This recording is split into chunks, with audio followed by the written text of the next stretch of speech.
Welcome back to an archaeologist. Today, I actually had stopped here to have some breakfast. One of the benefits about, driving back and forth through the desert a lot is that there's a lot of open land and you can pretty much stop anywhere you feel like and have breakfast. But as I was sitting here having my breakfast, enjoying the nice, sort of watery view, I spotted that in the distance. I don't know what it is, but let's go take a look before I actually introduce today's video.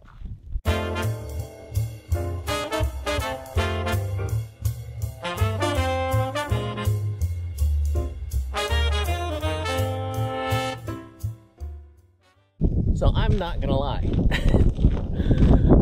My intention today was to go and find a junkyard site way up the road though.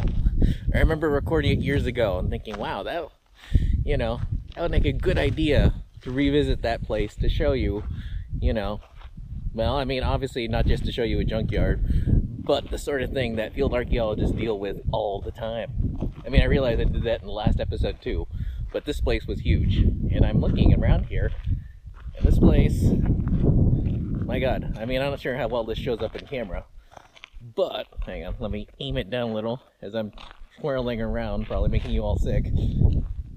If you look around, my God, there's cans everywhere. I'm not even sure if the camera will pick this up. And this is not unusual for a road that's sort of out of the way. The main highway is well off. It's someplace over there. But this, I assume, was a well-traveled road at some point. So the very first thing I see is a not a cross. That is actually what used to be a sign. I assume this road probably led to somewhere. Other things we can tell is that it's a road. It's located along a road that is near some kind of facility. I assume that's either a reservoir or maybe I don't think it's a natural lake, but near this body of water. So you'd have to make the general assumption that at least some of this, these pipes here, are associated with that water feature. However, we can only tell what this place was by the artifacts that are here. Obviously there's construction debris. Let's go walk over there first. So part of this has to be associated with the water thing over there. But it actually depends a lot on what the artifacts are here, which I always think is interesting. Because in archaeology, we're not necessarily interested in the artifacts itself. We're interested in the site and what the site can tell us about what people were doing there, basically. I think this is one of those interesting things where archaeologists do such a terrible job of explaining what we do. People literally just assume that we only care about the artifacts, and that they grab the artifacts and bring it to us. That's good enough. But the point of archaeology is not to find artifacts. Otherwise, what separates us from a collector? The whole point of archaeology is to look at a site and the artifacts contained within the site and the features to figure out, to tell a story, basically. And once you remove those artifacts from a site, well, the site can no longer tell its story. And the artifacts are basically just, shiny pieces of junk. So this is interesting, mostly because if they were using this for the waterworks, it's kind of gross. Maybe they had some kind of coating or special thing inside that, kept the tetanus away, but just thinking about it. Of course, people also used to live in houses with lead-lined pipes. So maybe this is lead-lined, which is, well, worse. Interesting. So First thing we can tell is that interesting. There's like a lot of interesting household debris here. Not necessarily the sort of things you'd associate with a construction site. I mean, it depends. I mean, obviously glass bottles were the only things people had back in the day. So this might have been someone's like lunchtime soda. NW1. 225. God, I forget. I believe that's like Latchford marble. I might be wrong. I'll look it up later. So if there's one thing you will get used to as an archaeologist. Well, I mean, there are two things technically. First thing, if you look over there, no matter how well hidden the archaeological site is, there is someone who has been there drinking beer relatively recently. Like, I realized that beer can doesn't look like, you know, it's faded and you think it might have been here for years, but this is like a super rough environment where I am right now, and that thing might have been here for like, what, 6 months. I'm not even joking. The other thing you should get used to is the fact that very rarely will you find any intact anything. Like, as the years have gone on, one of those things you will find is that a lot of this stuff that you see in the antique stores in terms of like vintage bottles and whatnot that people are selling for like 50 bucks, those all come from places like this.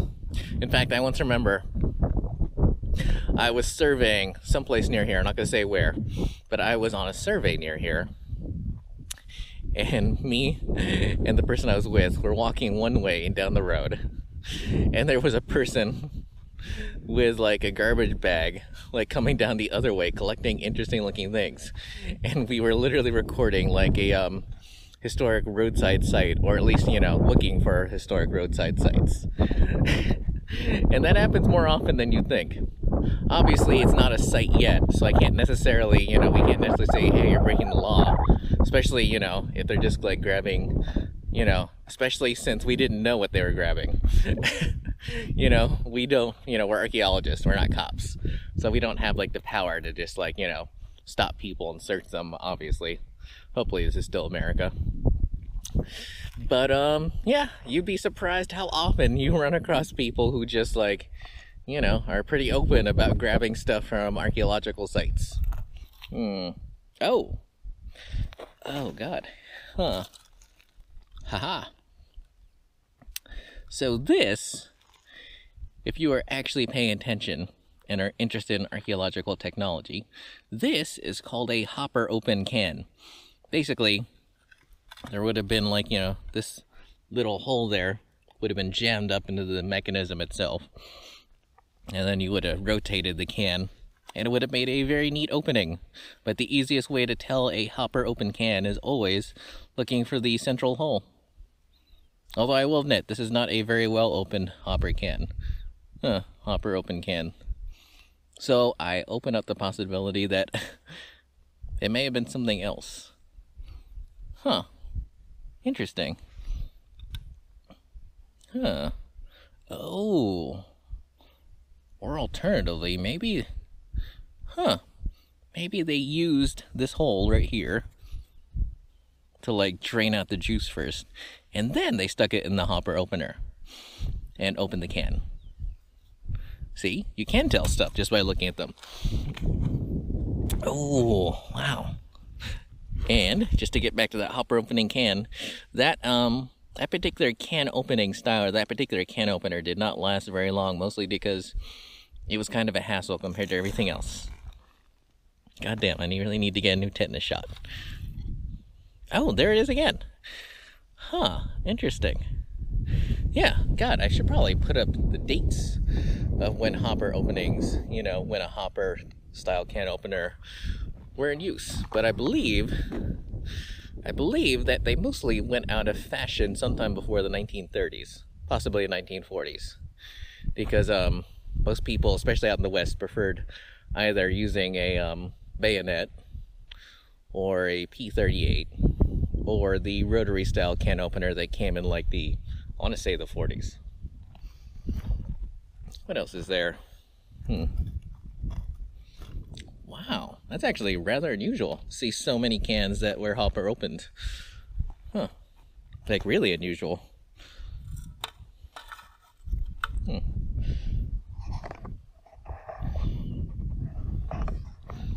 Huh. That one. Yep, another one. Oh, that's interesting.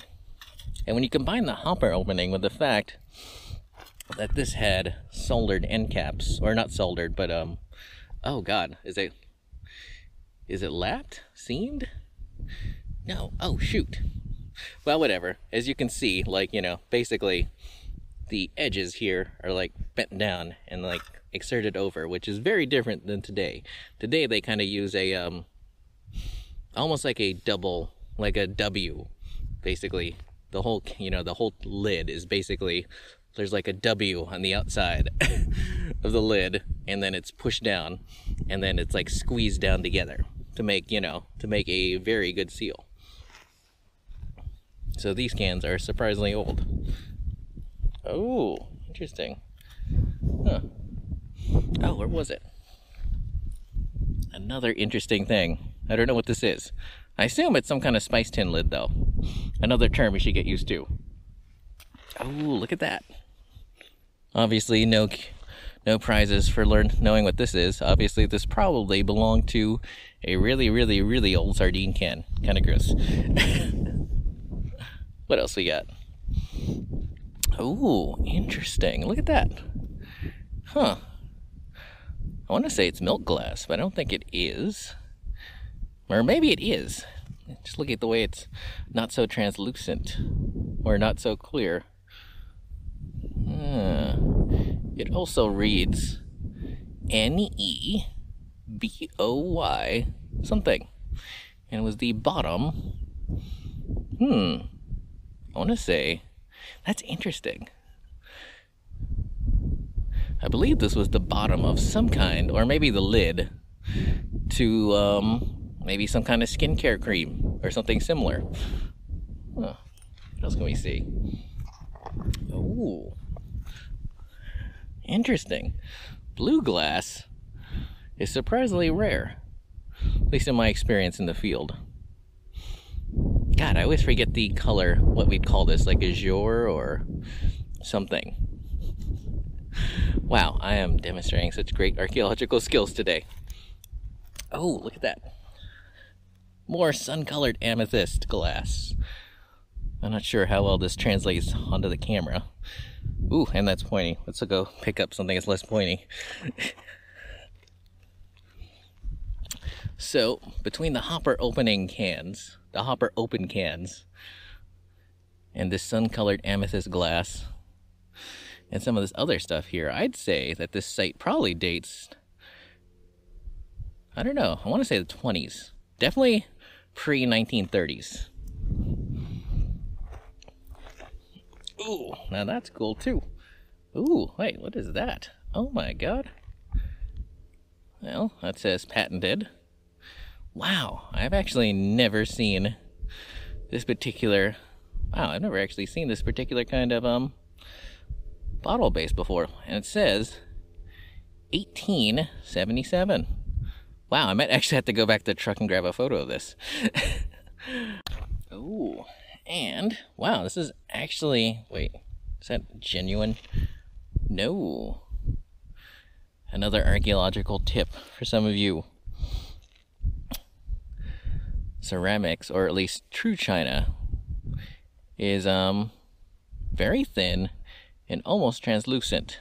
The most common thing is this fake sort of porcelain, which is known as white improved earthenware. I don't know how interesting that's going to be unless you have a test on ceramics. And when I was in school getting my degree in anthropology, I don't think anyone ever cared enough about that sort of thing to put it on a test. Oh, look at that. One of the most common bottles you will find is, oh god, Owens, Illinois, effectively. That's the name of the manufacturer. And this one is, God, I want to say it's post-war, because it's got the eye. Not sure how well this shows up in camera, but you got the eye. And then you have sort of a, I don't know, like an O or maybe a 0 if you're more used to the if you know you're thinking in terms of like what you see on your computer keyboard, and then a diamond. And then let's see, I believe, God, I always forget. I want to say that's the year, and the left, and then there are 3 numbers. So the left one, I believe, well, whatever. I don't want to screw this up on camera. So we'll just say that that tells that these 3 numbers will usually tell you the plant code where it was manufactured, the date when it was manufactured, and the style of bottle, which in this case, this looks like a beer bottle. Oh, interesting. I got one of these at home. This is a knee-high bottle. Interesting. It probably, wait, did it? No. Interesting. I was going to say it went along. Oh, it probably went along with that. So the first thing we looked at. So there's that, that, and that. Yep.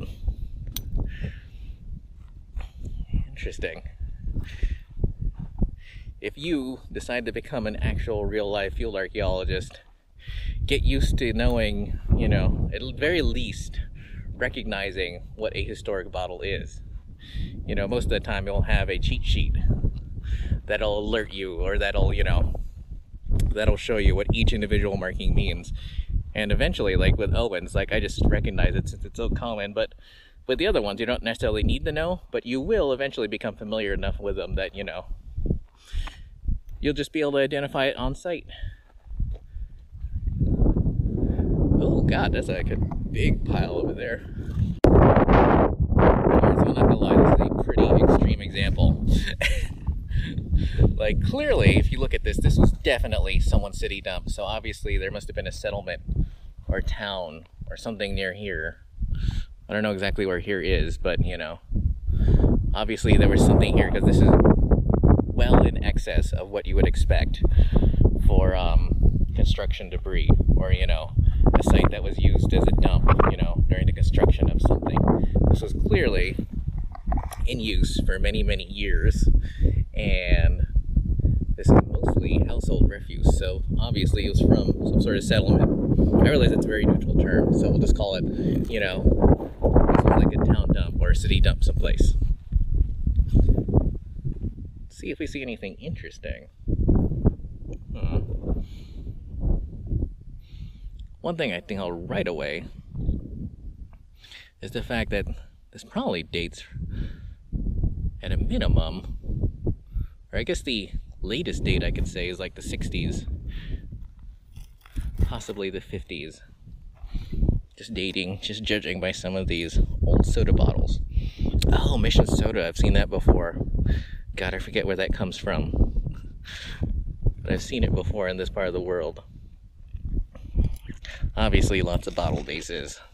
Hey, Best Foods registered. Cool. I mean, there's no manufacturing marks, but... Ooh. Uh-oh. Interesting. So people are obviously making sandwiches. What else can we see?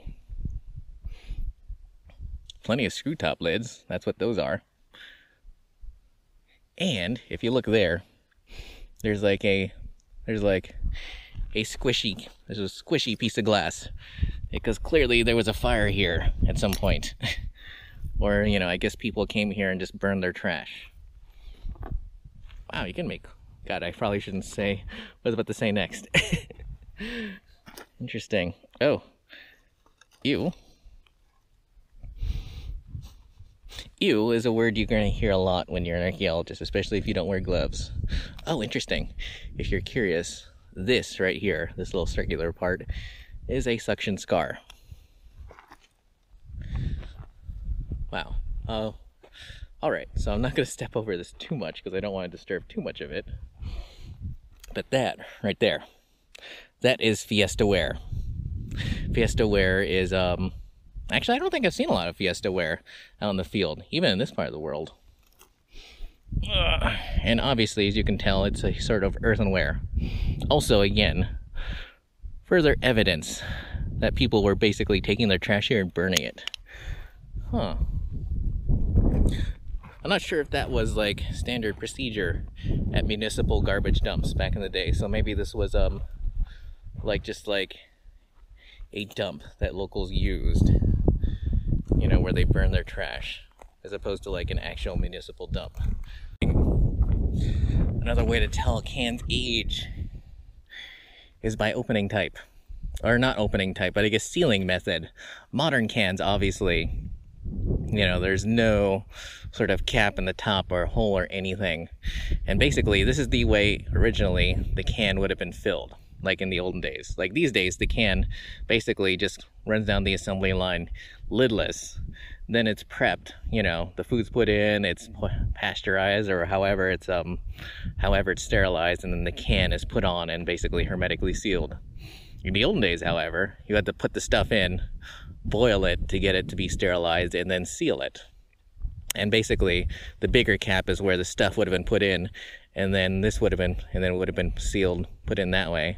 And then this little hole there is like a little vent that would have allowed steam and whatever to escape as they were sterilizing it. And then it was a seal, a little drop of solder was put on to seal it, which is kind of gross. God, there's so many things about the olden days that are gross, but whatever. All right, junior archaeologist, let's sum things up. First things first, sometimes you find one city dump when you were actually looking for another one. That's not even a joke. I literally did stop here to have breakfast. I literally just picked some random road to pull over, because today's video was originally going to be me trying to relocate a dump, a city, a refuse pile, up the road, up near Tom's cabin. And I remembered, you know, recording that years ago, and it was right next to a publicly accessible road. In fact, I think it might be part of a park or something, or like a service, you know, maybe Forest Service land. Anyway, I'm rambling. The point is that was going to be today's video, and then I stopped here and had breakfast and found this particular refuse pile, or refuse dump, or city refuse, you know, facility. Actually, that's point number 2. What did we learn about this site? First off, we learned that when they were constructing the lake over there, or I guess the reservoir or dam, that they dumped some of their stuff here. That's where the metal pipes come from. However, we also learned that either a city or maybe a small settlement, like, you know, like a motel or like a small one-street town, was using this as their city dump. And we also learned that they were burning stuff here, which is why, you know, I assume to keep down on critters and to make sure that gross stuff wasn't flying around like newspapers and stuff. Basically, they were just burning stuff so that only the heavy stuff like the cans and the glass remained. It's also why some of the glass is melted. We also learned, just by going around and looking at some of the artifacts, that this site might date from as early as the 1870s and definitely as late as the 1940s, just because of the Fiestaware. But it's close enough to the main highway that it's a convenient spot to stop and dump stuff, because there is a dirt road that goes, you know, that travels through it. And who knows, maybe the settlement is around here. Maybe if we walked around, we'd figure out, you know, just who was using this as a dump site. But, you know, I actually have to get back to Reno at some point, and I've literally been walking around here for 2 hours. So hopefully that was moderately instructive, moderately useful, hopefully interesting. You never know. Anyway, if you want to see more of my archaeologist field adventures, more of touring a site from an archaeologist point of view, don't forget to like, share, and subscribe. And don't forget to have a nice day. Nice day?